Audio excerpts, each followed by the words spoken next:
Hello everyone, welcome to engineers education point.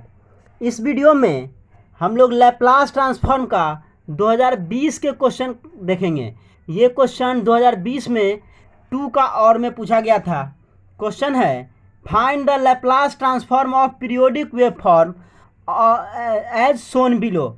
ये जो आपका वेव फॉर्म दिख रहा है इसका लैप्लास ट्रांसफॉर्म निकालना है। तो देखिए ये कैसा वेव फॉर्म है, तो पीरियोडिक वेव फॉर्म है, पीरियोडिक वेव फॉर्म है।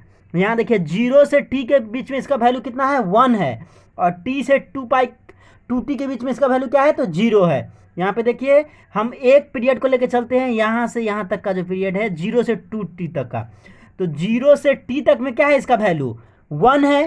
तो x1 ऑफ t मान लिए एक पीरियड का हम लोग लेके चल रहे हैं, तो 1 हो गया वैल्यू कहाँ से, 0 से t के बीच में, 0 less than t less than capital T, means 0 से t के बीच में जो वैल्यू होगा वो 1 होगा, और t से 2t के बीच में जो वैल्यू होगा वो क्या है, 0 है। N x of t plus n t equal to x of t, ये आपका पीरियोडिक सिग्नल के लिए होता है। तो हम लोग क्या जानते हैं, the Laplace transform of the periodic function with period t is given by. Periodic function का जो है लैप्लास ट्रांसफॉर्म क्या होता है, तो x of s equal to होता है 1/1 minus e to the power minus s t into x1 of x. x1 of s क्या है, एक जो टाइम पीरियड है, एक टाइम पीरियड उसका लैप्लास ट्रांसफॉर्म। तो एक पीरियड का हम लोग ले रहे हैं, एक पीरियड का लैप्लास ट्रांसफॉर्म। तो x1 ऑफ टी इसको मान लिए। तो अब देखिए x1 ऑफ टी कितना दिया हुआ है, 1 दिया हुआ है। कब, 0 less than T less than capital T, means 0 से टी के बीच में 1 है और t से 2t के बीच में 0 वैल्यू है। तो उसी चीज़ को लिखे हैं। तो इसका लैप्लास ट्रांसफॉर्म निकाल लीजिए। Laplace transform of x1 of T equal to क्या आ जाएगा, कैपिटल x1 ऑफ s, ये इसका लैप्लास ट्रांसफॉर्म हो गया।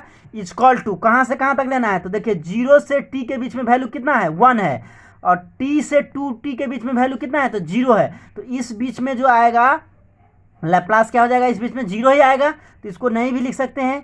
तो 0 से t के बीच में इसका वैल्यू कितना है, 1। तो 1 into e to the power minus s t d t, plus आप इसको भी ऐड कर सकते हैं, t से 2t के बीच में इसका वैल्यू क्या है, तो 0 है। तो 0 into e to the power minus s t d t, तो ये पीरियड पूरा टर्म को ही 0 कर देगा।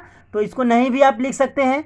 अब देखिए इसका निकाल दीजिए। तो e to the power minus s t d t का इंटीग्रेशन क्या हो जाएगा, तो e to the power minus s t बटे माइनस एस, जो कॉन्स्टेंट टर्म है वो नीचे आ जाएगा। 0 से t तक हम लोग इसको पुट करेंगे लिमिट। तो 1 बाई माइनस एस को बाहर कर लिए तो क्या बचेगा, e to the power minus s t, small t के जगह पर क्या हो जाएगा, एक बार टी होगा अपर लिमिट में और लोअर लिमिट में 0 होगा। तो e to the minus s into t minus e to the power minus s into 0।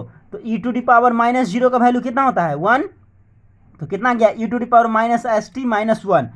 यहाँ पे क्या है, 1 बाई माइनस एस है, तो इसको क्या लिख सकते हैं, equal to 1 by s, minus को अंदर ले जाइएगा तो ये प्लस हो जाएगा, ये माइनस, तो 1 minus e to the power minus s t आ जाएगा। मीन्स किसका, x1 ऑफ s का वैल्यू आ गया। अब आगे देखिए यहाँ पे x1 ऑफ s कितना आ गया, 1 by s, 1 minus e to the power minus s t. Now x of s means periodic signal का टोटल पीरियड का कितना निकल जाएगा, तो 1 by 1 minus e to the power minus s t into x1 of s। तो इसको put कर दीजिए, 1 by 1 minus e to power minus s t into x1 of s का वैल्यू कितना है, तो ये वाला पुट कर दीजिए, 1 by s into 1 minus e to power minus s t. तो यहाँ से आपको फाइनली ये आपका आंसर आ जाएगा। क्वेश्चन नंबर 3 का और में पूछा गया है, 2020 का ही क्वेश्चन है। Find the Laplace transform of, Laplace transform निकालना है, F of T equal to T square plus 3 sine 60 दिया हुआ है, इसका लैप्लास ट्रांसफॉर्म निकालना है। तो Laplace transform of F of T क्या हो जाएगा, equal to F of S होता है, equal to Laplace transform of T square plus 3 sine 60। इसको अलग अलग टर्म को अलग अलग लैप्लास ट्रांसफॉर्म निकाल दीजिए। तो Laplace transform of T square plus 3 constant term है, इसको बाहर कर लेंगे, लैप्लास ट्रांसफॉर्म ऑफ साइन 60। तो Laplace transform of T square क्या हो जाएगा, factorial 2 by S square plus 1। देखिए Laplace transform of T to the power N क्या होता है, फैक्टोरियल एन बटे S to the power N plus 1।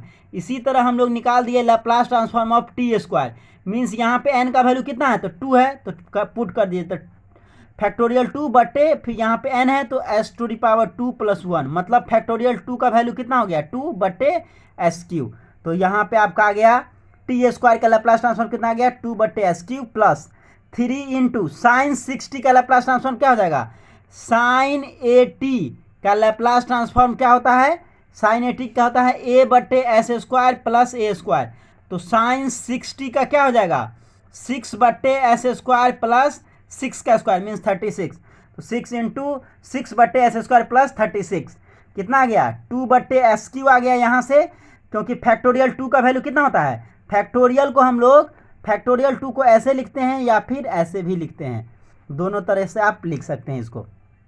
तो 2 बटे s³ प्लस 18/s² प्लस 36, तो ये इसका वैल्यू आ गया। तो इस तरह से आप सॉल्व कर सकते हैं। Thank you for watching this video, thank you so much.